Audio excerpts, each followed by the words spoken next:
Assalamualaikum warahmatullahi wabarakatuh. Bagaimana kabarnya soleh dan soleha? Semoga kalian semuanya dalam keadaan sehat ya. Meskipun masih belajar daring, Ibu berharap semuanya harus tetap semangat mengikuti pembelajaran daring ini.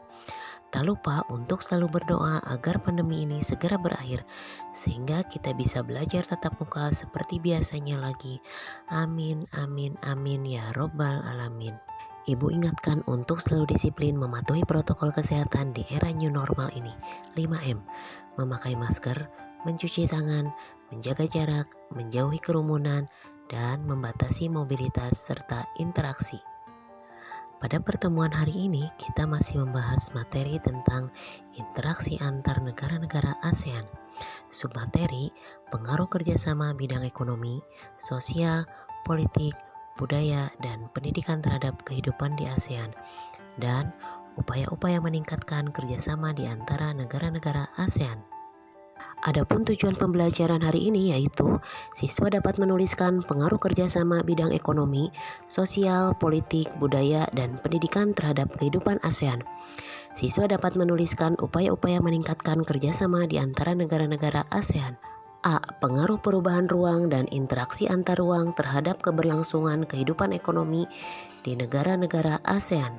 Pada tahun 2015 dibentuknya Pasar Tunggal atau disebut Masyarakat Ekonomi ASEAN (MEA) yang membuka peluang satu negara menjual barang atau jasa dengan mudah ke negara-negara anggota ASEAN. Oleh sebab itu, pendidikan yang berkualitas yang menjadi modal persaingan yang bisa menghasilkan lulusan yang baik dan unggul. B. Pengaruh perubahan ruang dan interaksi antar ruang terhadap keberlangsungan kehidupan sosial di negara-negara ASEAN. Kondisi sosial masyarakat Asia Tenggara yang berbeda-beda kadang menimbulkan pertentangan.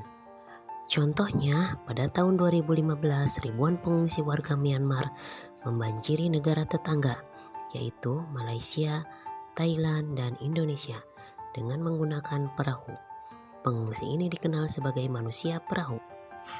Kondisi tersebut menimbulkan interaksi sosial seperti simpati dan empati antara para penduduk dan para pengungsi. C. Pengaruh perubahan ruang dan interaksi antar ruang terhadap keberlangsungan kehidupan budaya di negara-negara ASEAN.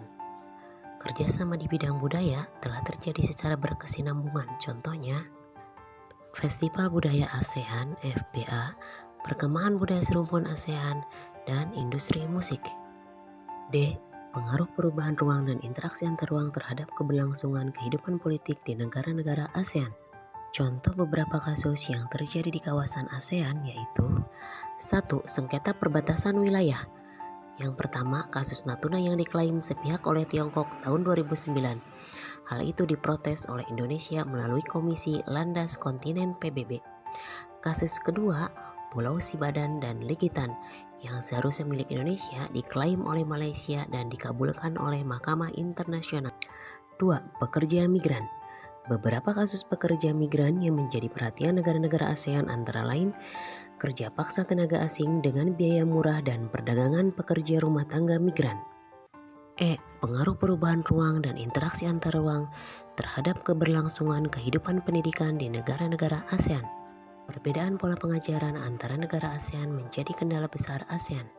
Diperlukan objek pelajaran dan guru yang kompeten agar pendidikan berkualitas dengan lulusan yang kompeten. Contoh upaya Indonesia untuk perbaikan di bidang pendidikan: meningkatkan mutu pendidik baik bagi dosen atau guru melalui proses sertifikasi, akreditasi, standarisasi pendidikan, peningkatan gaji dan kesejahteraan pendidik, serta rekrutmen pendidik yang profesional. Upaya-upaya meningkatkan kerjasama di antara negara-negara ASEAN. Negara-negara ASEAN membentuk 3 pilar ASEAN tahun 2015 yaitu kerjasama dalam bidang politik keamanan, kerjasama dalam bidang ekonomi, dan kerjasama dalam bidang sosial budaya. Itulah materi tentang pengaruh kerjasama bidang ekonomi, sosial, politik, budaya, dan pendidikan terhadap kehidupan di ASEAN, serta upaya-upaya meningkatkan kerjasama di antara negara-negara ASEAN. Untuk pertemuan selanjutnya, kita masuk materi perubahan ruang dan interaksi antar ruang akibat faktor alam. Sekian pembelajaran hari ini, semoga bermanfaat. Wassalamualaikum warahmatullahi wabarakatuh.